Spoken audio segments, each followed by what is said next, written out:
নারীরা এখন আর ঘরে বসে নেই, এগিয়ে গেছেন অনেক দূর। পুরুষের সাথে কাঁধে কাঁধ মিলিয়ে কাজ করে যাচ্ছেন সমান তালে।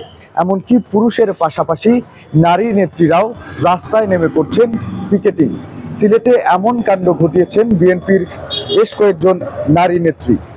সিলেটের হবিগঞ্জ শহরে নাশকতার চেষ্টার অভিযোগে হবিগঞ্জ জেলা মহিলা দলের সভাপতি, সাধারণ সম্পাদক সহ ৩ নারী নেত্রীকে আটক করেছে পুলিশ।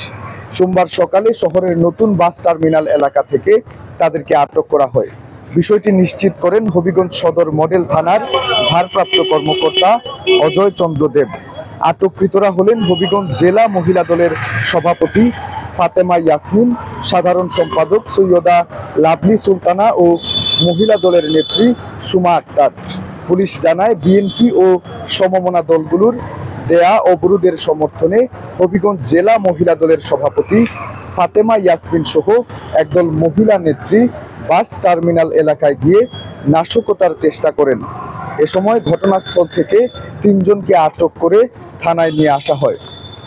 হবিগঞ্জ সদর মডেল থানার ভারপ্রাপ্ত কর্মকর্তা অজয় চন্দ্র দেব আরো বলেন, নাশকতার চেষ্টার অভিযোগে তাদেরকে আটক করা হয়েছে। তাদের নামে একাধিক মামলাও রয়েছে। বিকেলে তাদেরকে আদালতে প্রেরণ করা হবে বলে জানিয়েছেন অজয় চন্দ্র দেব। এতদিন আমরা দেখেছি যে পুরুষরা বিএনপি জামায়াতের ডাকা যে হরতাল এবং অবরোধ কর্মসূচি আছে, সেই কর্মসূচি বাস্তবায়নে মাঠে নেমে সিলেটের বিভিন্ন জায়গায় বিক্ষিপ্তভাবে পিকেটিং করছেন। তবে এবার ঘর থেকে বেরিয়ে এসেছেন নারীরাও। তারাও পুরুষের সাথে সমান তালে কাঁধে কাঁধ মিলিয়ে রাস্তায় নেমে করছেন পিকেটিং। তবে সেক্ষেত্রে শেষ রক্ষা হয়নি হবিগঞ্জে বিএনপি নেত্রীদের। নিবেন্দু তালুকদার, সিলেট ভিউ, সিলেট।